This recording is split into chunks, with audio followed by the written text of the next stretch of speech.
Hello everyone, welcome to Mobile Techline. Today I'm gonna show you how to use the blur filter in Photoshop. Our project can be anything, a painting, an artwork, or a portrait. But first we have to convert our project to a smart object. Just simply right click and click Convert to Smart Object. Then head over to Filter, Blur, Motion Blur. A little box will pop up and you can play around.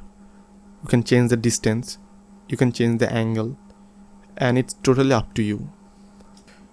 Then we'll click the smart filters and change the color to black. Then press Alt Backspace.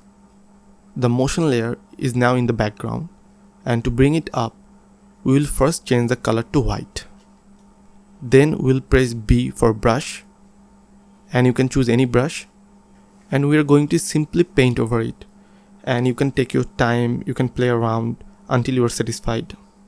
And to make it more grungy, I'll click the top layer and then use noise or grain, and that's it. So it was a very simple tutorial.